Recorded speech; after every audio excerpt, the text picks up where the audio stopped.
Mud, Sweat and Gears action this week is from the recent Caledon 400 National Championship off-road race. Is de Wetsdorp and the scenery typically Free State, a major sheep and cattle farming area that is also home to some well-known horse stud farms. Once a year, the rural tranquility is shattered as the off-road fraternity hit town for the popular Caledon 400 off-road race. Car, bike and quad competitors from all over South Africa streamed into de Wetsdorp for what was the penultimate round of the National Series. An interesting situation at the top of the Quad Racer Championship. Going into the Caledon 400, just 4 points separated Jacques Struwik and young KwaZulu-Natal rider Brendan Badenhorst from the CJ Yamaha team. Shown in action here, Badenhorst led Struwik by 3 wins to 1, but picking up points in every race gave Struwik his narrow advantage. Well, today it's all out as quick as you can for the whole day, because I'm only 4 points ahead after the attack I stopped, and it's just as fast as you can, for as long as you can, and see how it goes for the day, because Brendan's quick and I must keep up with him today, and I'm going to do my best to do that. On the bike front, Kevin Fisher led the 200 class, Alma Simons the 250 class, and Daryl Curtis had a 4-point lead over multiple SA champion Alfie Cox in the open category. Shown in action here, recent knee surgery kept Curtis out of the action, and also missing out on his home event because of injury was Miller Moore Honda star Graham McLaughlin. I'm really disappointed I'm going to miss this race. You know, I was in the lead at the desert race. My motorbike gave me troubles there. I think I was the fastest guy. I cut stuff on the day there, and I really just threw it away. I had a hard crash there, and I was really building myself up since July for this event, and I'm missing it, but that's racing. I think I'll be back next year stronger. There was another tight situation at the top of the Special Vehicle Championship table. Here, current series leaders Shamir Variawa and Bucks Carolyn held a tenuous 7-point lead over Class B competitor Heel Nell. Mark Corbett and Juan Moore, shown in action here, have won twice this season, while Nell has performed heroics all season in the single-seater truggy. The pressure was on Variawa and Carolyn, who needed to beat off all challengers on the Caledon 400. The championship points, basically, with regards to Class A, I think we've got a healthy lead on the guys. With Phil Nell, basically we got to finish in front of him for the next 2 races to win the championship. Yeah, we're just hoping to finish up in the top 5. That's it. The Caledon 400 offered the opportunity for Mitsubishi Pajero pair Neil Woolrich and Kenny Schulthammer to wrap up the Production Vehicle Championship. The pair went into the Caledon 400 with a healthy lead, and a win in the Free State would make the championship safe for the pair. Behind the former bike stars, only 16 points separated the next 5 crews, with Class D Nissan hardbody team Hein Grobler and Charles Volmerans feeling a little heat in the kitchen. RB Reineke and MY 4x4 just behind us, and they're also in the game. So it's quite, the championship is quite tough. We have to go all the way. Intense manufacturer involvement in the National Off-Road Series has seen an influx of high-tech machinery into the production vehicle category. Latest addition to the fold is the new design Castrol Toyota Land Cruiser. Multiple and reigning SA champions RB Reineke and Robin Houghton were giving the new Toyota its first outing on the Caledon 400. First major difference is that this is based on the FZJ79 Land Cruiser, which has just been released a couple of months ago, and which comes out with coil spring front suspension, very similar to the station wagon. Now we based it on that new vehicle, and we put coil springs all around. We moved the engine back just over a meter, similar to last year's vehicle, and then there were numerous changes to try and get the weight down and to fine-tune the suspension, make it more comfortable for the occupants to survive for 500 k's on a very hard day. Hopefully they will be quicker that way. Production vehicle crew Hannes Krobler and Richard Leek set the pace in the pre-event time trial and secured pole position ahead of a string of Raceco and Jimco entries. A puncture dropped Woolrich and Schulthammer down to 30th. The early morning start is compulsory for off-roaders. There was the usual pre-race paddock activity and banter among competitors, with Hannes Krobler happy to be starting in pole and Enzo Kuhn the fastest of the Class D field. We're very glad that we're leading, especially with the dust. But the other guys are very close to us, and I think it's going to be a very close race, and it's going to be tough out there. So we're not going to make any predictions, but we're going to try our best. The guys have done a lot to rebuild the car after the previous off-road that we rolled it, and we're glad to be here. We had a good run yesterday. We're trying some new suspension setups, and that seemed to work.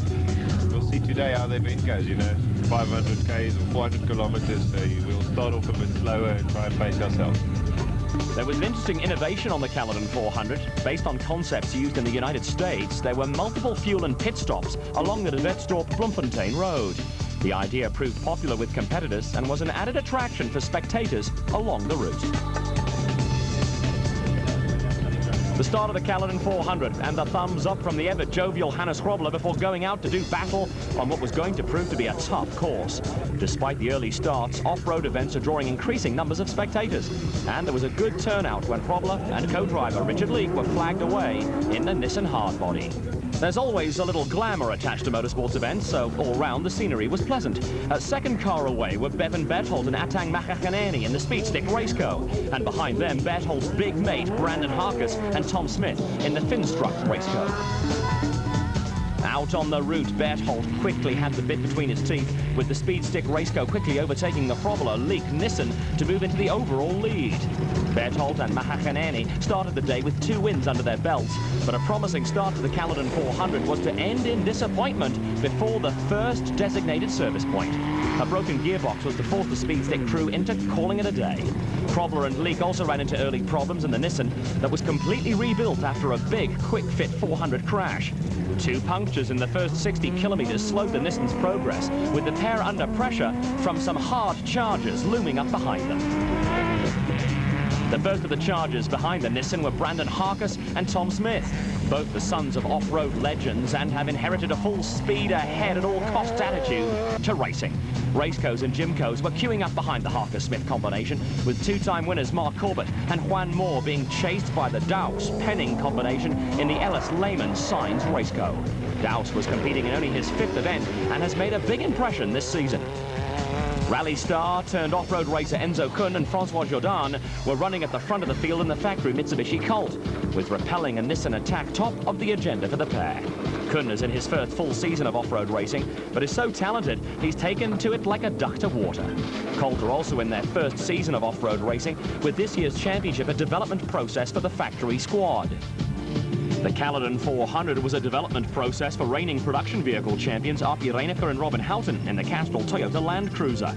The vehicle was having its first outing and was running with a standard gearbox and steering box. The Birkin brothers, Andrew and Chris, were leading Class E in the Toyota Hilux, with the pair fighting a championship battle with Noel Quinn in a Mitsubishi Pajero. Looming up behind the Birkin brothers was former saloon car circuit racing champion John Rowe. The KwaZulu-Natalian was making a rare national appearance and was belting along at the front of the Class B field in a single-seater Sandmaster. Also picking up a head of steam were Neil Woolrich and Kenny Schulthammer in the factory Mitsubishi Pajero. After starting way back in 30th place after a time trial puncture, the championship leaders were charging through the field. The Works Pajero here and amply illustrating that overtaking on off-road events can be as difficult as it is on the circuit. Sitting in dust is frustrating for quicker crews who often have to rely on a degree of cooperation from the driver and co-driver ahead of them. Woolrich and Schulthammer weren't the only crew making up time, with Stratford Fucht and Scott Abraham the fastest production vehicle on the 64-kilometer leg to the first service point. The mean-looking vacation van's Jeep Cherokee was going like a train, with Fucht and Abraham second overall on corrected time at the service halt. A broken plate that housed pumps and other necessary goodies for the smooth working of the internal combustion engine then cost Fucht and Abraham 32 minutes. Back at the start, the bikers and quad racers were readying for battle, with the area sometimes resembling a war zone casualty station. The previous day's time trial was won by Quick Fit 400 overall winner Clayton Enslin, with the Shimwell's Yamaha star giving plenty of thought to race tactics. I'm going to go out there today. I'll probably have a nice dust gap. There's no one in front of me. I'll wait till catch the cars to see how far the cars are in front of me, and just take it as that. I'll be probably looking to see where the route is. So the guys might catch me soon, they might catch me late, but I'm going to wait to see who's going to be knocking on my door first and take it from there. All set for the start of the bike categories, with the adrenaline starting to pump as the riders wait for the signal to get mobile. Clayton Enslin was to be followed off the line by Gaz Works rider Jade Goodseat, Quinton Milton on the Millermore Honda, Gray Dick on a Suzuki, and everyone's pre-race favourite Alfie Cox on the Natro Freight Castrol KTM. Now in enjoying a burgeoning career as an international star, Cox is an automatic favourite to win South African events and was keen to get started. With Clayton Ensslin leading the charge, the Free State countryside was soon dotted with motorcyclists chasing after each other through the bush. Ensslin started the Caledon 400 trailing 250 class championship leader Elman Simons by 18 points and was looking to snatch another win that would further close the gap between the pair. There were plenty of vantage points for spectators along the route, and there was ominous early signs with Albie Cox quickly picking up a couple of early places to move into third spot.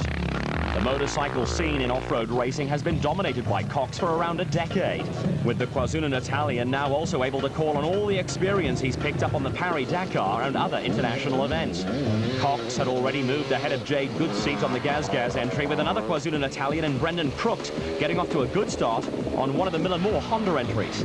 Crooks is the brother of circuit racing star Trevor Crooks and is also a former national circuit racing champion. Also showing up well in the early stages was Eastern Cape rider Andrew Ogden on a KTM. Forward progress was a bit more of a problem from the White combination, with their Toyota finding it a little difficult to get traction. While the Whites pondered their predicament, early quad category leader Brendan Bartenhorst went past without any problems and was soon followed by Brandon Martin on the new 5-Star Motors Yamaha. While Bartenhorst disappeared into the distance, the Whites finally got the Toyota to go forwards, much to the delight of a big crowd of onlookers. Back to the front of the field with the Ellis Lehman Signs Raceco in the hands of Dowse and co-driver Penning in the lead.